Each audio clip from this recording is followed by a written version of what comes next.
Alrighty, let's go ahead and take a look at the last page of the Unit 6 test review together. So number 20, find the measure of JH, and I'm just re-recording this because I saw a mistake here, so I'm going to edit that in. It says find the measure of JH. Here's JH. This is a kite, and I don't like the fact that this doesn't say it's a kite up front, but this is indeed a kite.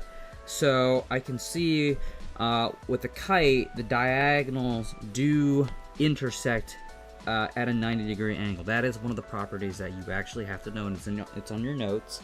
And I have here 8, and this is 15.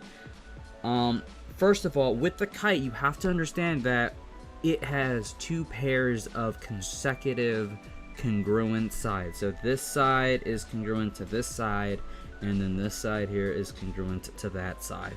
So if I can find the measure of GH, then that's essentially saying you just found JH, okay? So, here is my triangle.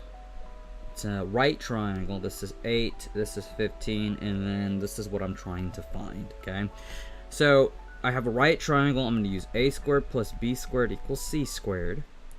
So then, what is C? Well, C is always across from the 90-degree angle, okay? So that's the hypotenuse. That's the one that's highlighted right now. We don't know what that is, so we are going to call it C, okay? So what do I put for C? For C squared, it's just C squared, okay? Then A and B are just the non-C's, so I will write A squared plus 15 squared. You want to take the square root on both sides here, and well, if I put that in the calculator, you will get the square root of 289, which is 17. So this is 17 equals C. So the length of GH is 17, and since we know that these two sides, these two consecutive congruent sides are there, so that has to be 17. The measure of JH is 17.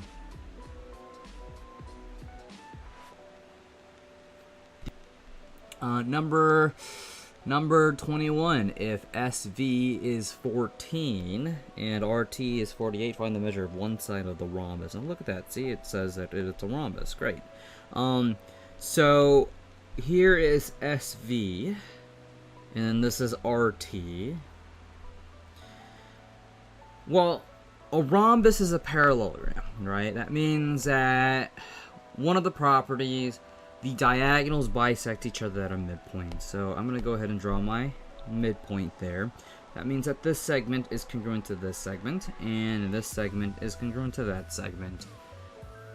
And they get two different tick marks, right? So since this is a rhombus, the diagonals are not congruent whatsoever. Only a square, only a rectangle, those diagonals are congruent, but a rhombus, not so much, okay?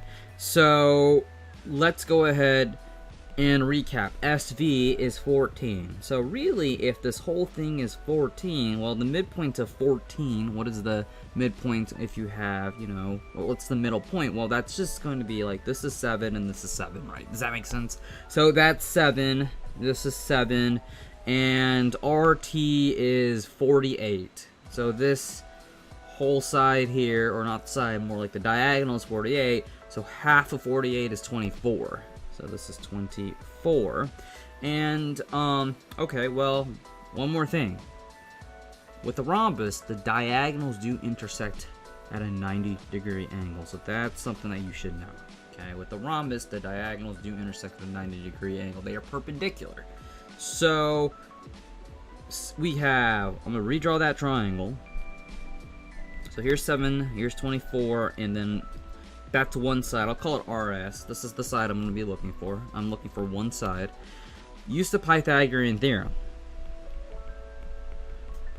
And that's just going to give me, well, 7 squared plus 24 squared equals C squared. Take the square root.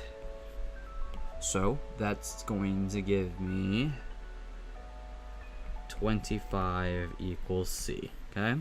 And that's really the measure of RS here, right? So that's 25. That's how long that side is. Number 22, given the isosceles trapezoid ZOID, where ZO and DI are parallel sides. Okay, so I'll go ahead and write those.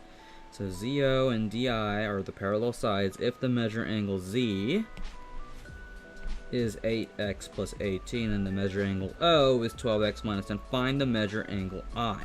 Okay, so this is an isosceles trapezoid. If we go back to our notes, which you can do on your own, know with an isosceles trapezoid, the base angles are congruent. So we say that these parallel lines are the bases, okay?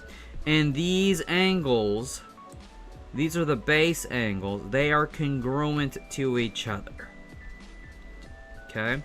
So I put one arc here, 2 arcs here, 2 arcs there. These base angles are congruent to each other. These are not, okay? Just FYI. So, if the measure angle Z is 8x plus 18 and the measure angle O is 12x minus 10, these have the same number of arcs. I'm going to go ahead and set them equal to each other. So that's going to give me x is equal to 7, okay? However, I need to figure out how long the measure angle I is, okay? I need to figure out what the measure angle I is. So, what I'm going to go ahead and do is I'm going to plug it into one of my expressions here, which will give me 12 times 7 minus 10, and 12 times 7 minus 10, that's 74. Okay, so that means that this here is 74, and that here is 74. Or I should say, since this is, I should say this. Since I plugged it in here, this is 74, and since this has one arc and this is one arc, that means that they're congruent. I put 74 there as well, okay? But what I'm looking for is the measure angle I. Know that this is a quadrilateral. It has 1, 2, 3, 4. The sum of the interior angles of a quadrilateral is 360 degrees. Again, my goal here is to solve for I, so let's call this x, and since that is x, has 2 arcs, this has to have 2 arcs, okay? So I'm going to say x plus 74 plus 74, well, that's equal to 360 because the sum of the interior angles of a quadrilateral, y'all, it is 360 degrees. So if I combine the like terms, I get 2x plus, well, what's 74 times 2? That is 148. And that's equal to 360. Now if I do 360 minus 148, I get 2x equals 212. So x is equal to 106. So that means that the measure angle I, if I replace it, if I plug it back in, well, that's going to give me 106 degrees. That's the answer, 106 degrees. Okay? So now let's go ahead and take a look at the true-false questions here. Read each statement below, determine whether each statement is true or false. A hexagon has n equals 6 number of sides. That is definitely true. A nonagon has n equals 90 number of sides. Well, that is absolutely false because really, a nonagon has 9 sides. A decagon has n equals 12 number of sides. That is false because a decagon really has 10 sides. A dodecagon, however, has n equals 12 sides. Okay?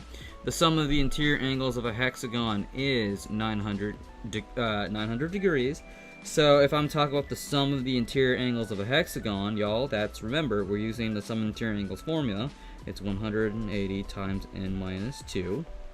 But we already established that it has n equals 6 sides. So 180 times 6 minus 2. So 180 times 4, 720. Okay, let me see. Is that true? 180 times 4 is 720? Yes, so this is false. That's false. Okay, because it's not 900 degrees, it's 720. The measure of each exterior angle of a regular octagon is 45 degrees. So the measure of each let's see, 360, okay, guys, that's the sum of the exterior angles of any polygon, 360, and if I divide that by the number of sides, which is n equals 8, well, 360 divided by 8, that's 45. So this does check out, that's true. The sum of the exterior angles of a 400 gun is 360. What did we say? Well, the sum of the exterior angles of any polygon is 360, so it's true. The measure of each interior angle of a regular polygon is 120 degrees. Okay, well, let me go ahead and say, let's use the sum of the interior angles. We talked about that, 180 times n minus 2. That's the sum of the interior angles formula, but we're talking about each, so I'm going to divide that by n. So 180 times, well, a pentagon has n equals 5 sides, so 5 minus 2 divided by 5. And let me go ahead and move all this stuff here, move that away. That's 180 times 3 divided by 5, so 180 times 3 is 540, and if I divide that by 5, I get 108. Okay. Oh, isn't that just like... Oh, never mind. My bad. So it's 108. So this is actually false. The measure of each interior angles of a regular polygon is not 120 degrees. It's actually 108. Okay. Alrighty, that's it from me. This is the last page of the test review. So make sure that you, if I were you, I'd really get comfortable with the properties of everything we've talked about in this unit. Okay. All right. Good luck with your studies.